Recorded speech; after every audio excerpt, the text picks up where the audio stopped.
तो एमडी और docking study use की है, उसका ये पार्ट है जो अभी मैं डिस्कस कर लेता हूँ। ठीक, इससे आपको एमडी के डेप्थ का पता चलेगा और उसकी क्या रिक्वायरमेंट है वो समझ में आएगी। ठीक है,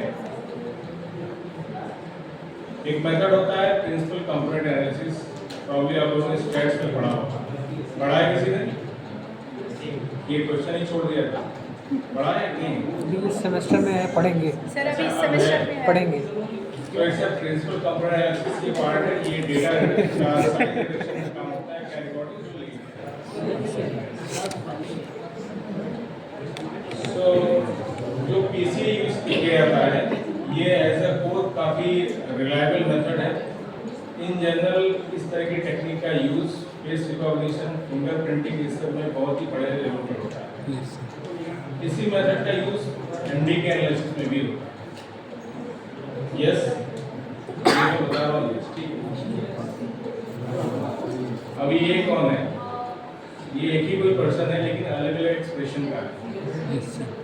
ठीक है, जैसे आपका एक ही प्रोटीन होगा, एक ही लिगेंड होगा, लेकिन उनके इंटरेक्शन से पूरा एक्सप्रेशन चेंज होगा। वैसे इनका भी एक्सप्रेशन चेंज होगा। लेकिन अब बात है कि जब एक ही फेस है उसमें केवल एक्सप्रेशन चेंज हो रहा है, तो वो ऐसे कौन से मेथड है जो कि एक्सप्रेशन के डिफरेंशिएशन पर क्लियरली काम करते हैं। ठीक है, तो वो मेथड है प्रिंसिपल कंपोनेंट एनालिसिस। ठीक है, ये भी एक्सप्रेशन चेंज है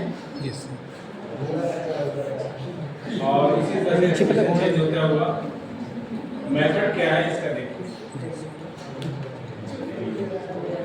यहाँ पर एक सिंपल कॉन्सेप्ट यूज हो रहा है।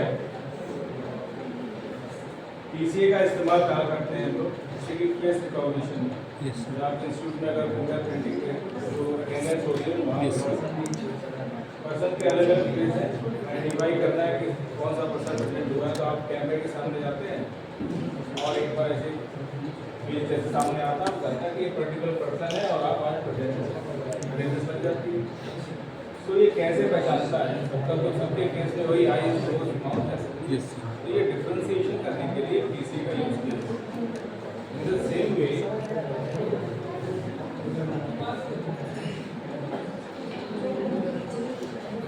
जब हम एमडी के एनालिसिस करते हैं, इसकी मॉर्गोडायनेमिक्स का ग्राफ आपको दिखाया था, यस सर, प्रेडिक्ट करते हैं, इसके एनालिसिस में भी पीसी का इस्तेमाल किया।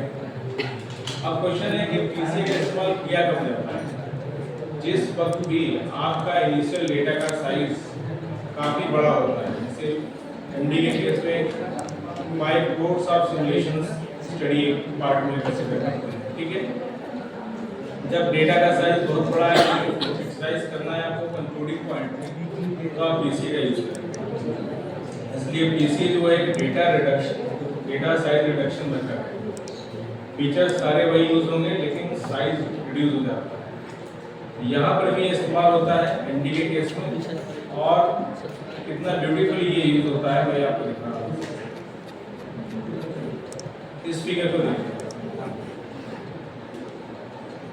इस फिगर में जो डेटा दिया आप कैलकुलेट कर रहे थे वो देखिए जेड एक्सिस पर लाई कर रहा है और पीसी के थ्रू 2 फीचर्स यहाँ अप्लाई कर रहे हैं और इसके बेस पे 3 डायमेंशनल क्यूब बनता है इंटीग्रेटर। इसका एक मेन पर्पस होता है कि जो मॉलिक्यूल इस फील्ड पर आते हैं यहाँ पर ये देखने ठीक सर, ये वो कोर पार्ट है जो मॉलिक्यूल के डिफरेंट स्ट्रक्चर को शो करता है।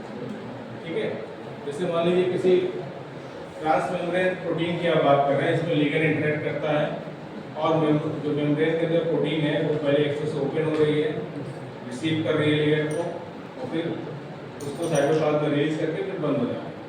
तो अभी क्या चीज़ है? ये है वो प्रोटीन जो रिलैक्स कंडीशन है। दूसरी प्रोटीन का स्ट्रक्चर ये है, तीसरी प्रोटीन का स्ट्रक्चर इस तरह से। ठीक है, तो ये प्रोटीन के जो डिफरेंट कंट्रोलर्स हैं ये डिफरेंशिएट कैसे होंगे प्रोटीन को? ये डिफरेंशिएशन होता है इस ग्राफ से। ये जो अलग अलग पीक्स आपको दिख रहे हैं ये प्रोटीन के अलग अलग कंफर्मर्स हैं। ये चीज इस ग्राफ को प्लॉट करने और इस डेटा को निकालने के लिए और इस तरह के प्रोसेस को कंफर्म करने के लिए पीसीए का यूज होता है। ठीक है, तो मैं इसको प्रोसेस करके नहीं दिखा रहा हूँ, लेकिन कॉन्सेप्चुअली आपको ये समझना है कि पीसीए का इस्तेमाल यहाँ क्यों होगा। देखिए यहाँ पर यही जो पीसीए का ये लोअर पार्ट था, ये इसके एक पार्ट को हमने काम होते हैं। तो इसमें क्या किया जा रहा है, ऊपर देखिए क्लस्टर, डिफरेंट क्लस्टर दिखाई देते हैं। ये डिफरेंट कंपोनेंट्स हैं जो प्रोटीन के डिफरेंट ऐसे लोब्स हैं जो कि इस पूरी फंक्शनलिटी में पार्टिसिपेट करते हैं। लॉजिकली आप इसको कैप्चर कर रहे हैं, तो आपका लॉजिक चाहिए, प्रोसेसिंग नहीं कैप्चर नहीं कर रहे सर। फिर से बताइए सर, फिर से बताइए, समझ नहीं है। आपको हम लिगेंड क्रिएट कर देते हैं और आपसे कहते हैं इस कमरे के अंदर जंप कीजिए। आप इस पर 1000 जंप्स अपना क्रिएट करते हैं। सो क्या सारे आपके जंप्स एक ही तरह से एफिशिएंट होंगे? ऐसा नहीं है। कुछ ऐसे जंप्स होंगे जो आपकी बॉडी के लिए रिलायबल होंगे और या 2-3 टाइप के ऐसे जंप्स होंगे। बाकी आप जंप्स को मल्टीपल टाइप के ले रहे होंगे लेकिन वो स्टेबल नहीं होगा। उसी तरीके से यहाँ पर भी है कि ये प्रोटीन जंप्स को कई तरीके से लेता है, लेकिन ये वो स्टेबल जंप्स हैं जो कि एक्चुअली में लिगेंड के साथ स्टेबिलिटी को, ठीक है। जब आप कोई नई डिज़ाइन करते हैं लिगेंड, तो आपको ये ध्यान रखना पड़ता है कि आपका जो लिगेंड है मैक्सिमम कंफर्मेशन के साथ स्टेबल हो, तभी तो ज़्यादा स्टेबल कहलाएगा। एक डॉकिंग करके आप कंफर्म नहीं कर सकते। तो ये सारी चीज़ों का पर्पस ये रहता है कि आपको फाइंड आउट करना। अब इसमें 5 करोड़ ऑफ डॉकिंग हो रही है आपके 100 सिमुलेशन में। अब 5 करोड़ के बाद आपके पास जाके डॉकिंग करेंगे, तो आप सेलेक्ट करके 30-40 डॉकिंग कर लीजिए, आपके पास रिजल्ट आ जाएगा। सही है, कुछ लॉजिक है। देखिए आप जितने क्लस्टर आएंगे, जितने ग्रुप्स आएंगे, जो प्रोटीन हो रहा है, केवल उतनी डॉकिंग कीजिए, आपको सही रिजल्ट मिलेगा लिगेंड में। तो out of this 5 crore of the range जो है, जो डॉकिंग चाहिए, उसमें से कौन से ऐसे हैं जो कि एक्टिव हो रहे हैं, सेंट्रॉइड वाले पोर्शन जो केवल उसको डॉक करना है, ठीक है। ये देखिए यहाँ पर ये सेम रिप्रेजेंटेशन इसी का है, ये सारे उसी के रिप्रेजेंटेशन। तो यहाँ पर मेन पार्ट ये है कि ये जो पीसीए है ये टेक्निकली वर्क कैसे करता है, क्यों ऐसा इसको प्रिंसिपल कंपोनेंट क्यों कहा जाता है।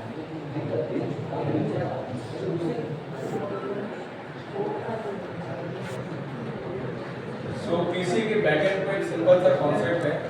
जब भी आप कोई रॉ डेटा लेते हैं तो उसके अंदर जैसे कि हमने 1400 डिस्क्रिप्टर्स का डेटा लिया, ठीक है। क्यूएसआर मॉडलिंग के लिए तो देखिए 1400 कॉलम्स हैं, 1400 कॉलम से मॉडल नहीं बनाया, वेस्टेज ऑफ टाइम। अभी क्या है, उस पर आप पीसी इंप्लीमेंट कीजिए, पीसी इंप्लीमेंट करके उसका साइज रिड्यूस कर दीजिए और 10 9 कंपोनेंट में उसको डिवाइड कर दीजिए, तो उससे मॉडल बना देंगे। That will be perfect model.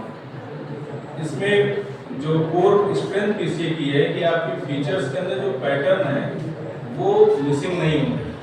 Majority of 99% जो पैटर्न होंगे वो सेव रहेंगे, इसीलिए पीसी का यूज किया जाता है। आप फ्यूचर में जो भी यूज करेंगे उसमें पीसी इसी फॉर्म में यूज होगा। क्लियर? अभी कोई क्वेरी है तो पूछिए।